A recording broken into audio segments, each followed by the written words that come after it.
നമ്മുടെ ലക്ഷ്മി കാനാത്താൻ്റെ കോനാത്തില്ലേ, അവളൊരു വീഡിയോ ആയിട്ട് വന്നിട്ടുണ്ട്. പുറമെ കാണാൻ ഭയങ്കര സൗന്ദര്യവും രസമൊക്കെയാണ് കേട്ടോ ചേച്ചിയെ കാണാനായിട്ട്. പക്ഷേ ചേച്ചിയുടെ ഉള്ള് കറുപ്പാണ്, വിഷമാണ്.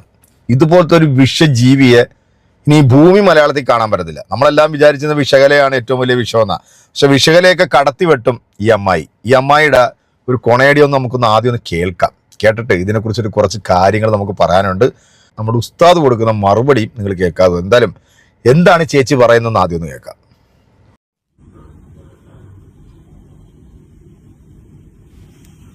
അങ്ങയുടെ ഉമ്മാൻ വരെ നിലവിളക്ക് കൊളുത്തി ചന്ദനക്കുറിയൊക്കെ തൊട്ട് നടന്നിരുന്നവരാണ്. അവരെയൊക്കെ ഉപേക്ഷിച്ചായിരുന്നു. നമ്മുടെ മുസ്ലിം ലീഗിന്റെ ഒരു സ്ഥാനാർത്ഥിയോടല്ലോ ഇപ്പൊ വിജയിച്ച.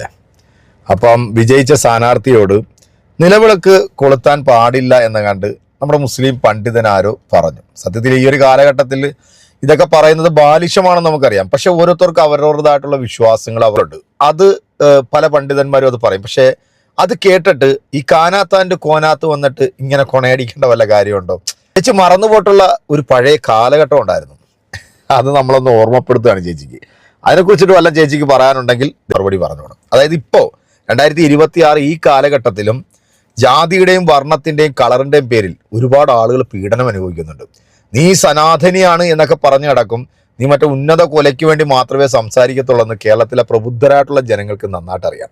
അതുകൊണ്ട് അവനവൻ്റെ സമുദായത്തിലെ കാര്യങ്ങൾ പറയാനും അതിനെ കുറിച്ചിട്ട് അവരുടെ പണ്ഡിതന്മാർ പറയുമ്പോഴത്തേക്ക് അത് വന്നിട്ട് ഈ ചൊറിച്ചിലെടുത്ത് ഊത്തലെടുക്കേണ്ട ഒരു കാര്യവും നിനക്കില്ല. നീ ആദ്യം നന്നാകുക, എന്നിട്ട് നീ മറ്റുള്ളവരെ നന്നാക്കാൻ പോകുക. അതായിരിക്കും കുറച്ചുകൂടെ നല്ലതെന്ന് തോന്നുന്നു. സ്വന്തം സമുദായത്തിൽപ്പെട്ടിട്ടുള്ള ജനങ്ങളെ ജാതിയുടെയും കളറിൻ്റെയും പേരിൽ താഴ്ചക്കാരി, ഏറ്റക്കാരി എന്നൊക്കെ പറഞ്ഞ് കുറച്ചിലായിട്ട് കാണുന്ന നിന്നെപ്പോലുള്ള മരവാണങ്ങളുണ്ടല്ലോ, മനുഷ്യകുലത്തിന് തന്നെ നാണക്കേടാ. അത് ഉസ്താദ് കൊടുക്കുന്ന കിടുകാച്ചി മറുപടി ഉണ്ട്. അതൊന്ന് കേട്ടു വയ്ക്കും.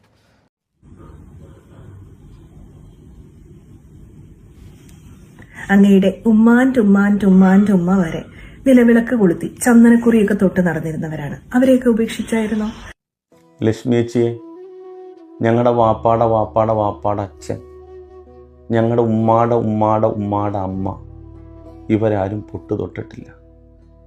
പൊട്ടു തൊടാൻ ഇഷ്ടമല്ലാത്തത് കൊണ്ടല്ലായിരുന്നു, മറിച്ച് അവർക്ക് പൊട്ടു തൊടാനുള്ള അവകാശമില്ലാത്തത് കൊണ്ടായിരുന്നു.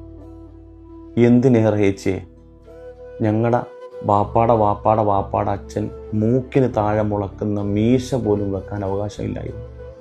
ഞങ്ങളുടെ പൊന്നമ്മച്ചിക്ക് മാറ് മറക്കാൻ അവകാശമില്ലായിരുന്നു. മാറ് മറക്കുകയാണെങ്കിൽ ഞങ്ങളുടെ അമ്മച്ചി കരം കൊടുക്കണമായിരുന്നു.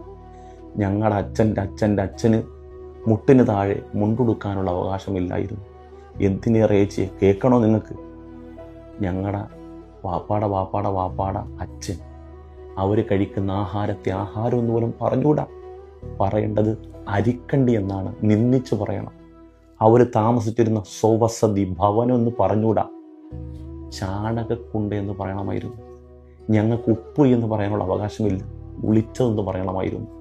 ഞങ്ങൾ ആരുടെയും കണ്ണിൽപ്പെടാൻ പാടില്ല, ദൃഷ്ടിദോഷം സംഭവിക്കും. ഞങ്ങൾ പൊന്തക്കാടിൻ്റെ ഉള്ളിൽ നൂന്ന് നടക്കണമായിരുന്നു. ഇങ്ങനെയൊക്കെ പാറ്റയും പല്ലിയും പഴുതാരയൊക്കെ എഴഞ്ഞു പോകുന്ന വഴിയിലൂടെ ഞങ്ങൾക്ക് നടന്നു പോകാനുള്ള അവകാശമില്ലായിരുന്നു. ഞങ്ങൾക്ക് വേണ്ടി ഒരിറ്റ് അവകാശത്തിന് വേണ്ടി മഹാത്മാഗാന്ധിജി വന്നപ്പം വൈക്കത്തം മനയിലെ ഇണ്ടംതുരുത്തി മനയിലെ നമ്പൂതിരി പറഞ്ഞു, നീച ജന്മങ്ങളാണ്, അവരെ വഴി നടത്താൻ ഞങ്ങൾ സമ്മതിക്കത്തില്ല. എന്തിനേറെ ഞങ്ങളുടെ കുഞ്ഞുങ്ങൾക്ക് പഠിക്കാൻ പോലും അവകാശമില്ലായിരുന്നു. ചേച്ചിക്കറിയോ, ഞങ്ങളുടെ കുഞ്ഞുങ്ങൾക്ക് പഠിക്കാൻ പോലും അവകാശമില്ലായിരുന്നു. ഞങ്ങളുടെ പഞ്ചമി സ്കൂളിൽ പോയപ്പോൾ പല പിള്ളേർ ഇവിടെ പഠിക്കുകയാണെങ്കിൽ ഞങ്ങൾ പഠിക്കത്തില്ല എന്ന് പറഞ്ഞ് അവർ സ്കൂൾ ബഹിഷ്കരിച്ചു. 2 കൊല്ലക്കാലമാണ് കേരളത്തിൻ്റെ കൃഷിഭൂമി തരിച്ചു കിടന്നത്. അങ്ങനെ ഞങ്ങൾ വെറും നീച ജന്മങ്ങളായാണ് കണ്ടത്. അന്ന് മാത്രമല്ല, ഞങ്ങളുടെ വാപ്പാടെ അച്ഛൻ്റെ കാലഘട്ടം മാത്രമല്ല, ഇന്ന് ഈ കാലഘട്ടത്തിൽ ഞങ്ങളുടെ അവസ്ഥ എന്താണെന്നറിയോ? കേട്ടു നോക്ക്. അതേടാ, നാട്ടിലെ പട്ടികജാതി പട്ടികവർഗ വിഭാഗക്കാർക്കൊക്കെ നല്ല നാറ്റമാണ്. കാരണം ഈ പട്ടികജാതി പട്ടികവർഗ വിഭാഗക്കാരെന്നൊക്കെ പറയുമ്പോൾ ഇന്ത്യയൊക്കെ തലച്ചോറിലുണ്ടാകുന്ന ആ ക്ലോസറ്റ് ചിന്താഗതിയില്ലേ, ഞാൻ എസ് പിന്നെ ആയതുകൊണ്ടും ഞങ്ങൾ ദേഹം നല്ല സ്മെല്ലാണ്, അതുകൊണ്ട് നിങ്ങൾ ജോലിക്ക് എടുക്കാൻ പറ്റില്ല എന്നാണ് അവർ പറഞ്ഞത്. ഈ ദുഷിച്ച മനസ്സുള്ള മനുഷ്യ 21-ാം നൂറ്റാണ്ടിലും ജാതിപരമായി ഭയങ്കരമായിട്ട് അധിക്ഷേപിക്കുന്ന ആൾക്കാർ ഇപ്പോഴും ഉണ്ട്. കണ്ട ഞങ്ങളൊക്കെ ഇങ്ങനെയൊക്കെയാണ് നിന്ദിച്ച് പറയുന്നത്. ഞങ്ങളുടെ ശരീരത്തിൽ നിന്ന് ദുർഗന്ധം വരുന്നു, ഞങ്ങൾ താഴ്ന്ന ജാതിക്കാരായതുകൊണ്ട്. ഈ ഞങ്ങൾക്ക് ഇന്ന് 2026 ഈ അവസ്ഥ ആയിരുന്നെങ്കിൽ 1934 ക്ഷേത്രപ്രവേശന വിളംബരത്തോടുകൂടി ഹിന്ദു എന്ന പട്ടികയിൽ ഞങ്ങൾ വരുന്നതിന് മുമ്പ് ഞങ്ങളുടെയൊക്കെ അവസ്ഥയൊന്ന് ആലോചിച്ച് നോക്കി. ഞങ്ങളെ മനുഷ്യരായിട്ട് കണ്ടിട്ടുണ്ടോ? ഞങ്ങളെ എവിടെയെങ്കിലും ആരാധനാലയത്തിൽ കയറ്റുമായിരുന്നു? ഉഴുത്ത ഒരു ജീവിക്ക് തരുന്ന അവകാശമെങ്കിലും ഞങ്ങളുടെ അച്ഛനമ്മമാർക്ക് കൊടുത്തിരുന്നു. പിന്നെയാണോ ഞങ്ങളുടെ വാപ്പാടെ അച്ഛൻ പൊട്ടുതൊട്ട കഥ പറയുന്നത്? ഞങ്ങളുടെ ഉമ്മാടും അമ്മ പൊട്ടുതൊട്ട കഥ പറയുന്നത്? പൊട്ടു തൊടുകയെന്ന് മാത്രമല്ല, മൂക്കിൻ്റെ താഴെയുള്ള മീശ പോലും വെക്കാൻ അവകാശം വന്നില്ലായിരുന്നു പൊന്നാരക്കാരളെ. എൻ്റെ ലക്ഷ്മിയേച്ചിയെ അതൊന്നും പറഞ്ഞു വരരുത്. സഹിക്കാത്തോണ്ടാണ്. അന്ന് ഇത്രയും വലിയ പരീക്ഷണത്തിൻ്റെ കൊടിമുടിയിൽ ഞങ്ങളുടെ വാപ്പാടെ അച്ഛനും ഉമ്മാടെ അമ്മയൊക്കെ ജീവിച്ചപ്പോൾ അവർ രക്ഷപ്പെടാൻ വേണ്ടി എന്താ ചെയ്തതെന്ന് അറിയാവാ?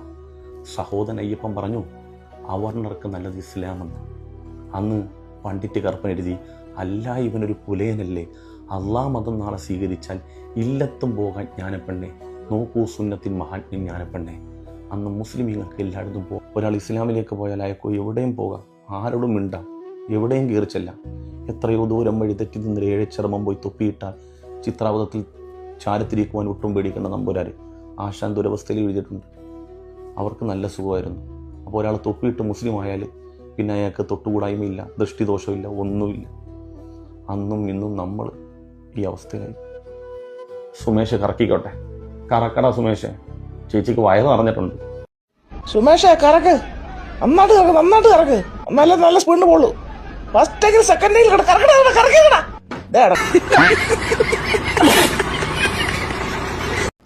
എങ്ങനുണ്ട്? ഇതിലും നല്ലൊരു മറുപടി ഇനി സ്വപ്നത്തിൽ മാത്രമേ ഇവൾ അർഹിക്കുന്നുള്ള. പുറമെ കാണാൻ രസമുണ്ടായിട്ടൊന്നും ഒരു കാര്യമില്ല. ഉള്ള് അത് കറുത്തു പോയി കഴിഞ്ഞാൽ തീർന്നില്ലേ?